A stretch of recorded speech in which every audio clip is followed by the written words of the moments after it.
morning, family. It's Tasha, MamabearPrepping. Welcome to the channel. Welcome back to the channel.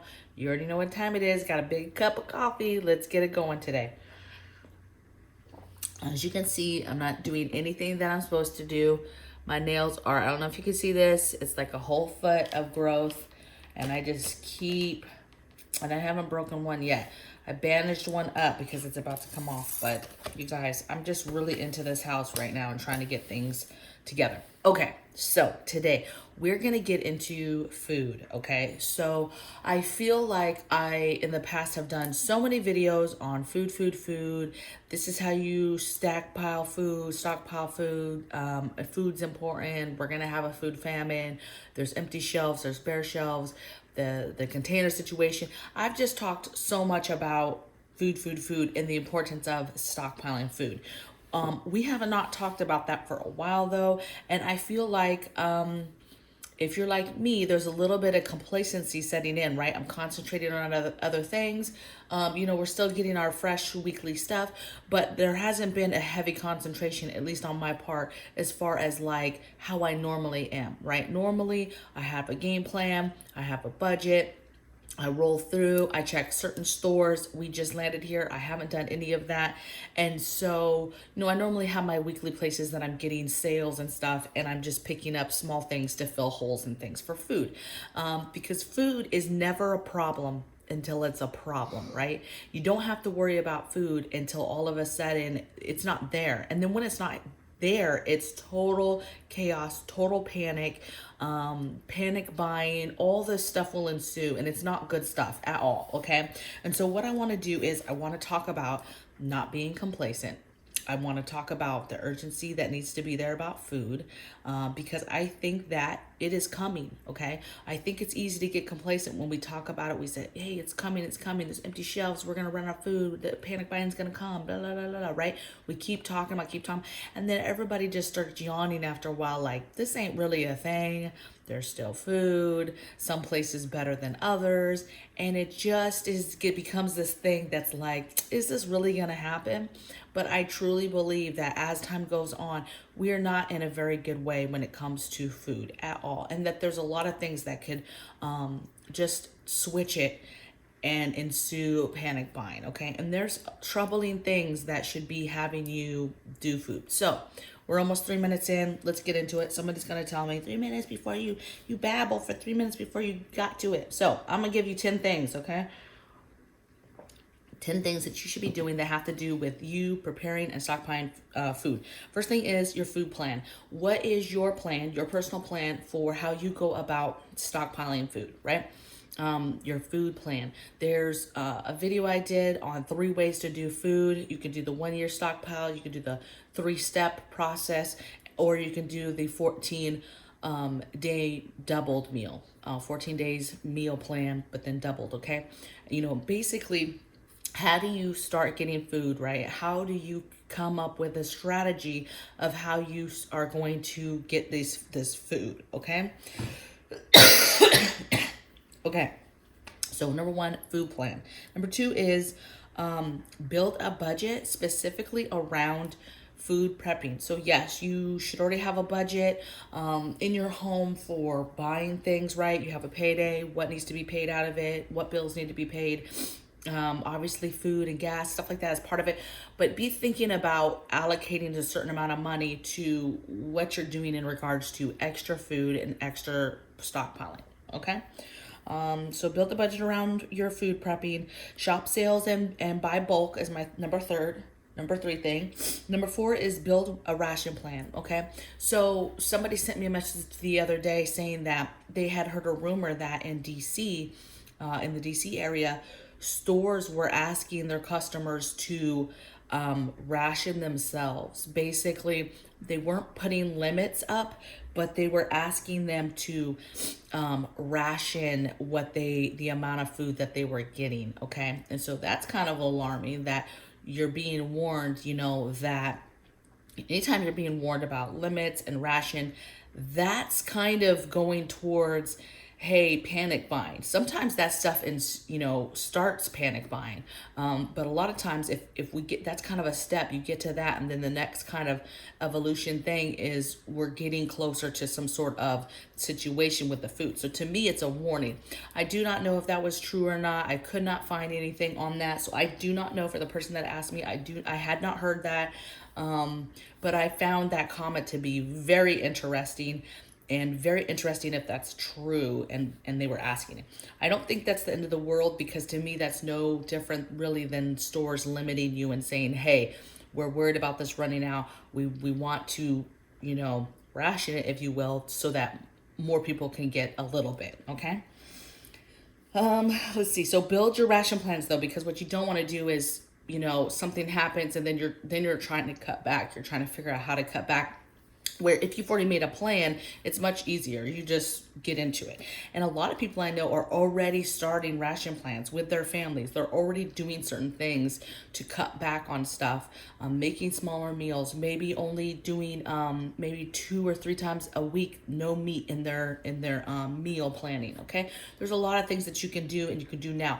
A lot of families are doing that because of money, because of inflation, to make things last. Okay, they can't afford to have meat every single day, 3 meals a day, right? So they're cutting back. Okay, so next thing I have is start growing your own. So we talk about that a lot here. Starting your gardens, growing your own food, how important that is. Next thing I have is build your grid down food plan. So again, specific food plan for, hey, there's no power. You should be having food and have a food plan, a menu written out of meals that you would make easily on your alternate cooking source for a grid down situation. Again, it has to do with food, has to do with crisis though, an event, and helpful if you have that done already before the event or crisis happens, okay? Let's see, next thing I have is continue your stash plans, right? It's no secret, I have one of my best videos that I did was where I talk about hiding and organizing preps, how to put away preps, where to put preps, and places to hide preps, okay? Really, none of those things in that video I really use to hide preps. I have my own stuff. I mean, I could probably do 3 or 4 videos of where to hide preps, you guys.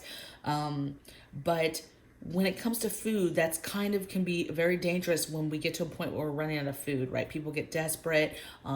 Governments have the ability, if things get too bad, to basically come in your home and take your stuff.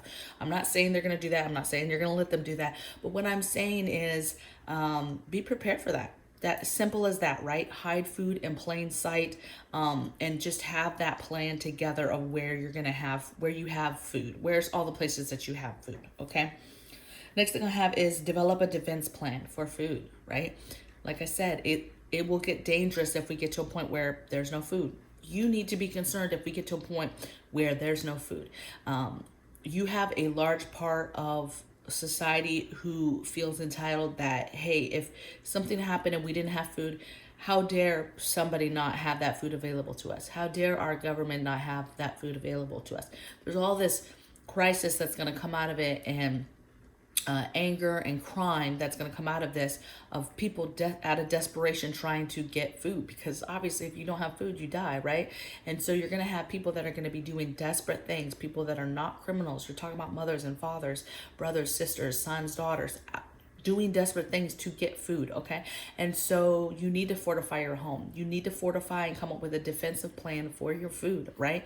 Don't be an easy target that somebody can just come in and take food.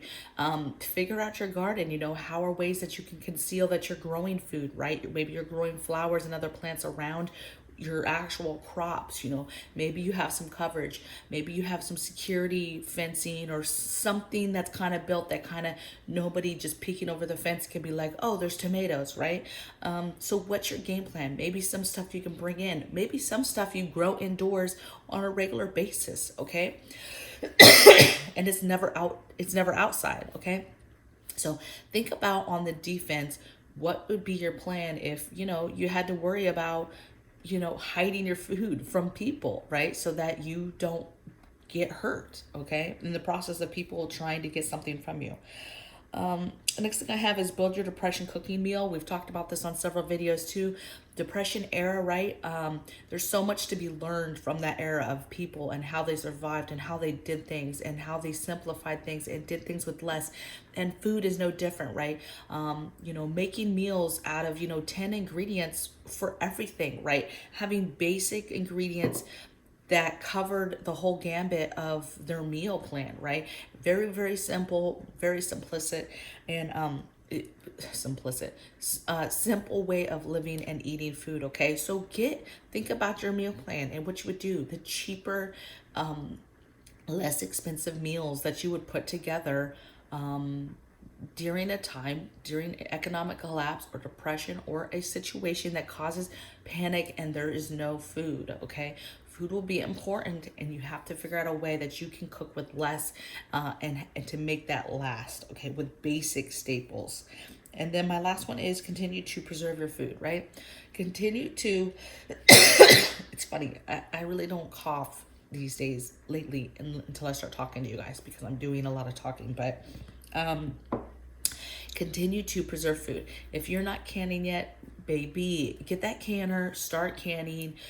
I started with pressure canning. Pressure canning is amazing. I'm actually kind of upset because behind me, the situation that I started canning this last year and a half in California, right?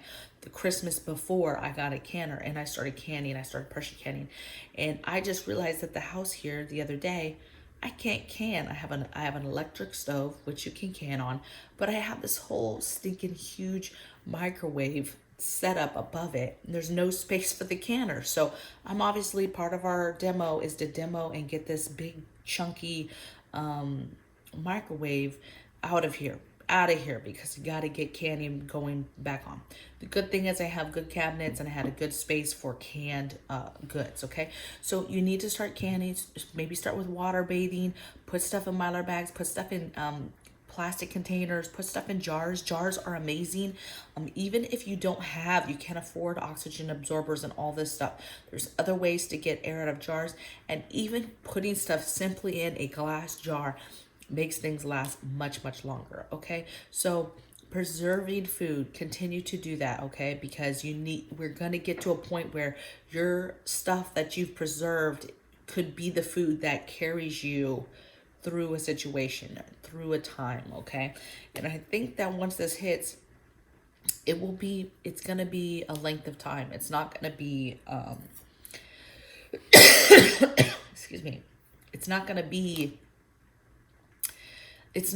some overnight thing, right? Where, hey, there was panic buying, or even like a couple of days or a week where there's panic buying and then you just have to adjust. No, I think it's going to be a situation. It's going to be months and months that once this hits that we have to deal with. And there's really, you guys, there's a lot of stuff on the agenda that really could make this happen.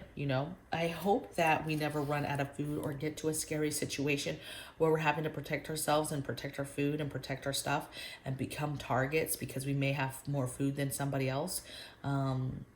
But do what you can do now. Don't get complacent. Do not think, because we've been talking about this for months, for years, we've been talking about this and being prepared when it comes to food, because me and other channels have been talking about it for so long, and you get to a point where you're like, this is garbage. Like, this is not going to happen. They're just trying to make people scared for likes and views. But this is a very, very serious thing, right? And this is probably one of the most serious things that we'll ever talk about on this channel. And it's important, okay? It's very important to get your mindset going so that you're prepared for now or a decade from now, when plans and things get set. What you're doing now might not necessarily be like, oh, well, food's running out tomorrow. Could it? Maybe. But I'm talking like this is your planning for the long game as well, the whole time, okay? And so just don't do it. Don't go complacent. Don't start thinking, oh, this is a total waste of time. It absolutely is not. And everything that you're doing now is worth it, okay?